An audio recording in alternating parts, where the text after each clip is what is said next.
Fostering connection through vulnerability, the People Pleaser podcast validates struggles, celebrates growth, and inspires positive change. Together, let's embrace authenticity, challenge patterns, and evolve with compassion. Hello, everybody. It's Corie, your host, and I am coming at you with another Minisode.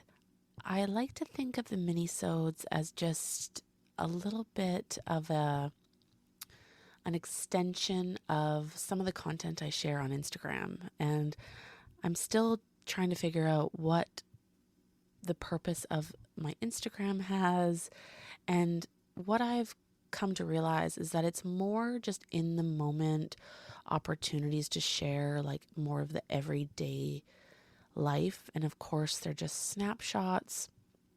And I like to see these minisodes as kind of that bridge between what, is happening kind of on the day to day and what I cover in, the longer podcast episodes. And so what I want to share today is actually something that I covered in a reel on Instagram, but it is still sitting with me, which kind of just has me feeling like there's still more I want to talk about. There's still more I want to share.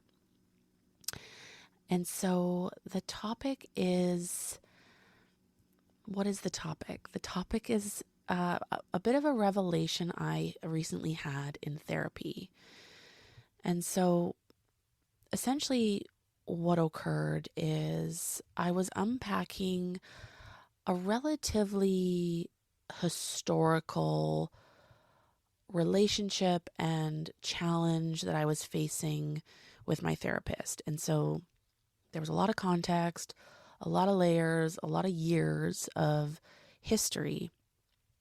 And what I was getting to was whether or not I should act on a bit of my intuition. So with what I knew about the relationship, about the person, about how I was feeling, what should I do? And I approached this conversation with kind of my gut feeling of what I wanted to do. And I realized that I was bringing it to my therapist seeking permission. So I was looking for her to say, yes, trust your gut, which really goes against the whole concept of trusting your gut when you need somebody else to affirm, yes, your gut is right. But I was realizing that I wasn't trusting my gut. My gut was telling me something, and I was still questioning it, and I wasn't really validating those instincts. And so that was one big moment where I realized, like, hey, why am I not trusting this intuition? Why am I not trusting my instincts? And why am I seeking that validation? And I think part of it had to do with like, hey, am I going to do more damage than good? And so that was also a piece where I was like, from an outsider, what would you... Another really big moment in our conversation was that I was dishing out all this data. I was like, well, there was this that happened and this that happened and this. And even with all these data points, I still don't know if it's enough to substantiate speaking up and speaking my truth. And she helped me see that I was really hung up on getting the right amount of data, the right amount of evidence, the anecdotal evidence to substantiate my instinct. So I was like, still not trusting my instinct. So I was like looking externally for all of the things that would support my instinct. And then the big, big moment that happened that is still sort of blowing my mind, and this is really where it relates into people pleasing, is my therapist and I we had had a long discussion about this relationship and what I was going to do. And we were coming up with strategies. And it was sort of a combination of like speaking to my instinct, but also like drawing in from some of these data points to kind of back up my feelings. And we were almost like drafting the conversation of like, okay, well, you could bring in, that experience, and you could bring in that piece of information that you heard, and you could present this. And as my therapist was sort of summarizing this and kind of packaging it all up in a bit of an action plan, I began to like really disconnect with the conversation. And I was nodding along, and I was, telling her, yeah, okay, yeah, I'll do that. Yeah, that's a great idea. Yeah, thank you. And she stopped me and she said, I can see the pain in your eyes. What are you not telling me?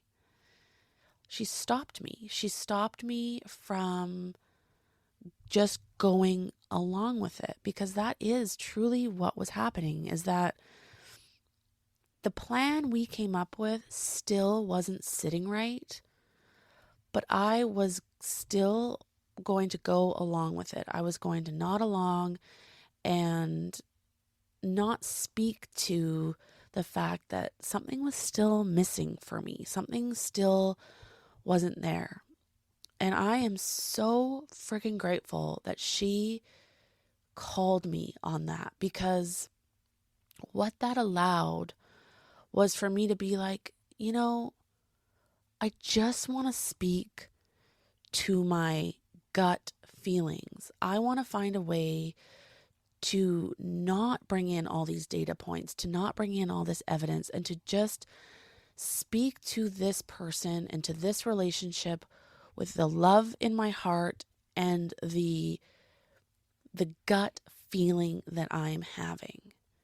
And as soon as I said that, she's like, well, then that's what you need to do, because clearly you believe in your gut.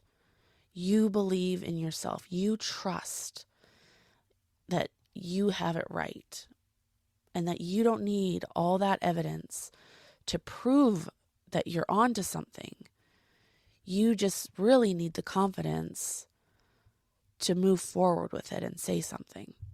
And so that, not only was that empowering, but it also really shed light on the fact that I was trying to appease my counselor. I was people pleasing to my counselor because I was uncomfortable in saying, no, that's not it. No, that's not going to work for me, because she had just invested all this time in me. We were actually over time. Our session was only meant to be 45 minutes and we were over an hour. And so there was all these things where I was like, like she's already spent so much time on you. We're over time. Like this is a reasonable plan. This is sort of what you were expecting. But what I was also realizing is that this is the pattern that I find myself time and time again with therapists. And that is why I never last more than maybe 5 or 6 sessions with a therapist, because I go into these people-pleasing patterns with my therapist, and I am like subconsciously like begging them, praying that they are going to see past it, and they don't. And that really isn't saying anything to their skill set. That is truly speaking to my skill set of people pleasing and masking and appeasing, and it is just not serving me. And that is why I have been in this like rotation of therapists, never feeling like I'm getting anywhere, feeling like, I could just work on this on my own in my own time, and they're not really pushing me beyond where I'm able to go on my own. So this moment with my therapist was so vital, because she called me out. She was like, I see what you're doing. What are you not telling me? And that was when the floodgates just flew open. And what was so profound was that, like, my brain didn't want to accept this. My brain was still in kind of that people pleasing mode, but my body had like a full blown reaction. Like, I literally, it was like this classic, like, anxious moment where it looked like I kind of burst out in laughter, but it was like just this bursting out of like sobs, and I just sobbed. And that was a moment. That was a huge moment where I got to, like, getting emotional. The walls came down, and these have been like carefully constructed walls, very thick, very strong, very tall walls. And she got through. And so that was just so profound. And, today I had another session with her, and I was almost like embarrassed. I was like, I was just so vulnerable with her last week. And we actually spent the entire session unpacking last week's session. And it was just like permission to stay in that moment and to continue to, like, nurture that moment and understand that moment. And she got to share some of her reflections, and she got to give me feedback on, like, what she witnessed. It was so powerful. And I cannot say enough good things about therapy, but, like, there is something just so special about finding the right therapist. And so if you are in therapy and you are just like, it's just not clicking, like, I really strongly encourage you to try different therapists out, and just, like, do not give up until you have found your match, because it's just a waste of everybody's time. And yes, it can be an arduous process to just, like, keep going through and putting yourself out there. But my experience has been that it is so worth it. And I use BetterHelp, the online version, which I know isn't for everybody, but my first experiences with BetterHelp they weren't good. It was during COVID, during lockdown, and I really just didn't click with my therapist. So I kind of, like, chalked it up to just, like, not liking BetterHelp. But I tried it again this year, and I have now been with my therapist, I think, for only 3 months, but it's weekly sessions, which I never thought that would be something that I, like, quote unquote needed, because I thought, well, that's, like, way too much. It's not. It is, like, so valuable to just have that accountability, have that continuum of care where you can just continue to build week after week, and it just, like, keeps the growth present. Like, I find that, like, just if you're having counseling monthly, it's so easy to kind of, like, lose your momentum over the month. And then it's like, well, I have another therapy session. I better, like, kind of scramble, or, like, what have I done? Or what did we talk about in the last session? So, I mean, obviously weekly isn't available to everybody. BetterHelp is expensive if you think about it in terms of, like, it's a financial priority. But when you realize that, like, how much you're getting out of it, it's cheaper than you are probably paying for your monthly sessions. So I am going to leave my, it's like a little, you get a free week. You get 1 week free with the link in the show notes. So it's there for you if you want to just give it a try and see what you can see. All right, that is the Minisode for this week. Another episode will be dropping every Tuesday as usual. And I can now proudly say that the podcast is available wherever you get your podcast. All right. Thanks for listening, everybody. Bye. Once again, this is Corie with the People Pleaser Podcast. Thank you so much for your support. And if you did like what you heard, please consider leaving a 5-star rating and a review on either Apple Podcasts or Spotify. You can find daily content from me on both Instagram and TikTok. Both handles are at peoplepleaser.pod. That's at peoplepleaser, all one word, .pod. Thank you so much for listening, and I will catch you on the next episode.